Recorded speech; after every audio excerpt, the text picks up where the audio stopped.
From coast to coast, every culture, every angle. This is Arise America. There's been scrutiny of several responses by policemen handling young girls following videos which show police pepper spray a 9-year-old and body slamming another 16-year-old during responses. Arise special correspondent Carl Bose takes a look at the complaints involving black girls. Let's go. Get up. I want my dad. Get up. I want my dad. This 9-year-old girl in Rochester, New York, refusing to get into a police car after being caught in the middle of a domestic dispute that turned violent.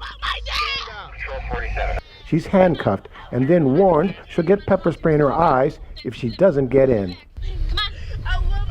This is your last chance, otherwise pepper spray's going in your eyeballs. Come on, let's go. This is 16-year-old Taylor Bracey in a school fight with classmates when a police officer intervenes to break it up and then body slams her. With the sound of her head hitting the floor,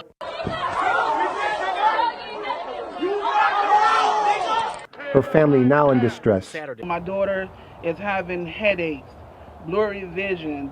She's having trouble remembering things, having a hard time sleeping. The mother of the 9-year-old is now preparing to sue both the city and the police department as her daughter is now suffering from trauma and the effects of the pepper spray. Both the 9-year-old and Bracey, black girls who are minors, but who were still treated with unnecessary force despite their age. The 9-year-old, in fact, was told she wasn't behaving like a child. Stop! Sit up. No! You're acting like a child. I am a child! Lawyers for Taylor Bracey saying this kind of police behavior is not an exception, but part of a pattern based on race. They don't do this to little white children. I mean, we haven't seen any video of a little blonde hair, blue-eyed girl being body slammed by the police. Or I got videos from South Carolina where an officer choked the little girl and slammed her. That's not happening to little white girls, but it's happening to little black girls, and it is unacceptable. In Rochester, 3 of the officers have been suspended while an internal investigation is being held. In Florida, the police officer also suspended while an investigation is underway. In both cases, the police maintaining that the videos do not tell the complete story and that the police actions against the 16-year-old and the 9-year-old were in response to behavior that was getting worse. Still left unanswered is the kind of response that is appropriate for any child, black or white.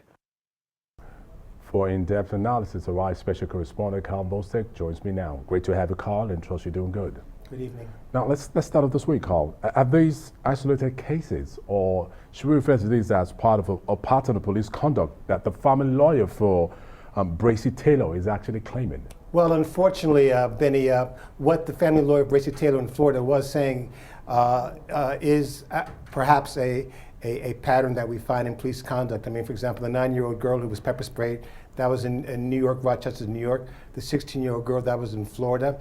And that's really the consequence of certain biases that exist now in the U.S., especially when it comes to people of authority. In fact, these are findings that are now coming out of a survey that was done by Georgetown Law Center in Washington, D.C. about what they're calling the adultification of black girls, how black girls are losing their childhood because of how they're seen as adults. If we can look at some of their findings, for example. It's suggesting here the adultification of black girls, that adults in America, they view black girls as less innocent and more adult-like than their white peers, Benny, especially young black girls who are minors, especially in the age range of 5 to 14. But it's still up there when it comes to, say, a 16-year-old like Bracey Taylor, who you saw was body slammed.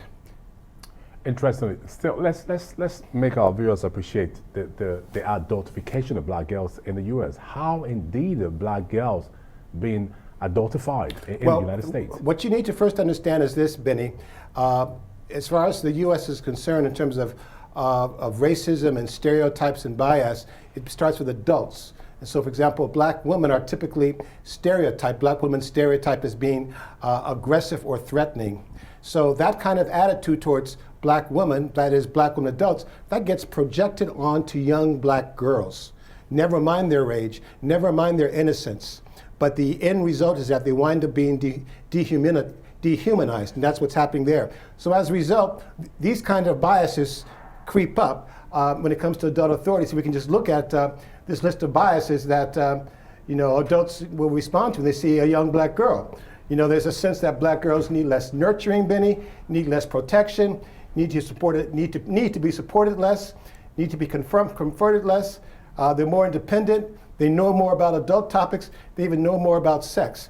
And I will say this, Benny. It's not a black and white sort of a thing where, these people see black girls as that. It's an environmental thing too. Because let's say if there are situations, not all, but some, where young people, whether black or white, act out in a certain way that's abusive or violent. Like the 9-year-old girl, if you look at the raw video, she's cursing like a sailor, unfortunately. And you're saying, what kind of environment is she coming from? So that's a parenting environment issue as well. Carl, it beats my mind because these police officers, they went through training. They can tell a child from an adult, regardless of whatever biases they may have towards the black girl. Now, I'm just wondering, there are definitely consequences to this kind of biases. You want to bring us up to speed? Well, you're saying two things. The first part, you're saying they're getting training. That's what I'll get back to later because the short answer is not necessarily so. But the second part I want to get to are the consequences. So the consequences, the sum total of all these biases are these kind of results that are taken from a survey in New York City during the school year 2018 to 2019 that was carried out by the U.S. Education Department and New York University's Steinhardt School, where black girls in New York more than twice as likely as white girls to be placed in physical restraints, Benny, 3 times the risk of being referred to law enforcement by their schools. In other words, calling up the police saying, we've got a problem here. There's a black girl involved in a school fight, for example, in Florida. And then 3.6 times or nearly 4 times the risk of being arrested in school. And we talk about consequences. The consequences are this. Suppose you get in trouble, suppose the police come, suppose the principal teacher expel you, suspend you. That means you're at home. You don't go to school. There's a higher tendency for them to become dropouts. There's a higher tendency for them to then also get into trouble with the law and to in fact even be arrested. So this is like the path to juvenile delinquency, for example. But Carl, you did say when you were speaking earlier that it's not a black or white thing, but I can't imagine a 9-year-old girl, a white 9-year-old girl, being pepper sprayed in that same circumstance like this black 9-year-old was. Well, so it is a white and a black thing going on. Well, but it's problematic because it's not just about the training per se. Yes. You talked about the training. One of the recommendations from child and gender and race experts is that people in authority, they need to, for instance, when they respond to these sorts of events, because we've seen other occasions where blacks were maybe died in police custody when they maybe had mental health issues. How do we know that this 9-year-old girl perhaps was in trouble? And to treat a 9-year-old girl as though she knows better what she's doing. And that's part of the problem. You're having people who are not trained to respond in a measured way, but instead they just escalate to pepper spraying, when in fact it's something different. If anything, she was in the middle of a confrontation between her mother and her stepfather, where there was a stabbing involved, and it was the mother who called the police. And there was a lot of cursing and swearing going on. And the problem is you have to also look at the whole parenting issue. In the case of the 16-year-old girl, because the police, in their defense, saying the pictures don't tell the whole story, turns out it was a school fight where the 16-year-old girl was supposedly, allegedly, the aggressor with 2 other girls. And the parents of those 2 other girls has actually put out a restraining order against that 16-year-old girl to stay away from them in the classroom and outside the school. So the 16-year-old clearly has problems there. But again, it doesn't make it right to use that kind of force against a minor. And that's the other thing right there in terms of training. Yes. Training has to be with recognizing that these are children, minors, who are not aware maybe of the consequences of what they're doing. And have to be treated in a certain way. In other words, what happened with that 9-year-old girl, Benny, she was almost being criminalized for acting like a child. Yeah. There's nothing wrong with acting like a child. Because she is a child. She's just 9 years old. But you have to understand then why she's acting that way as a child and not act forcibly with pepper spray. And that's why you have these gaps, these misunderstandings, and that's how things escalate and just into an uncontrollable situation.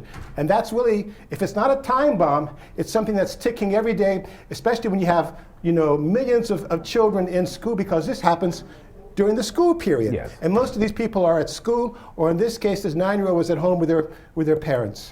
You know, because talking about the identification of young black girls, I mean, it's beginning to become a thing. Now, I remember a video some time ago that went viral in the same neighborhood. A black girl was selling lemonade. The neighbors in that place had to call the cops on her. And then a few minutes after then, white girls were selling the same lemonade that the black girl was called cop on. I mean, you know, all of this creep passes just leaves a whole little question unanswered. You know what I mean? And then again, talking about consequences of this kind of biases, the officers in question, what is expected of them at this point in time? What should be done to them at this point? Well, again, it goes back to what I was saying in terms of this training, but in terms of the roots of it all, the roots of it all are the stereotypes against the adults, against the black woman, as being threatening, as being aggressive, maybe people you can't trust. It gets projected onto a small child who doesn't know any better, who's innocent. And when you add all that up, Benny, you have a situation where someone is actually losing their childhood. They don't even know what it's like to be a child. Now, what are the recommendations being made by child and gender experts that could actually prevent this kind of situation from reoccurring? Carl? Well, again, as I was suggesting, it begins with, you know, the people who are in authority, whether it's teachers or police, or truthfully, actually, I would argue even parents, because sometimes maybe it's the parents who are acting like children because they don't know better. Maybe they weren't raised better. So that has to happen firstly. And secondly, you have to recognize that, you know, when it comes to, you know, people growing up and development, people have different capacities, meaning that someone like you or I, we kind of quote unquote, as our parents used to tell us, you should know better. Yeah. Well, of course we should know better because we're old enough to. But should a 9-year-old know better? Does she know what she's saying by fighting and such? And if she's cursing at the police, it doesn't mean that she really knows the consequences of what she's saying. So that kind of training is missing. But I would suggest that from the way I look at it, when I saw the raw tape, something is wrong with the background of where this girl comes from. You need to look at the family, because it turns out, Benny, she was arrested. Actually, the police were called to that home back in November, and she was handcuffed. What happened between November and now? And the 16-year-old girl, why are the parents of the other classmates putting out a restraining order against her? Where's her behavior coming from? All right. How do you address that? All right, Carl. I mean, she should know better. The police should know better than treating a minor, a 9-year-old girl, in the way that they did. Thank you so very much, Carl, for joining me on the news and for your contribution. Coast to coast. Every culture. Every angle. This is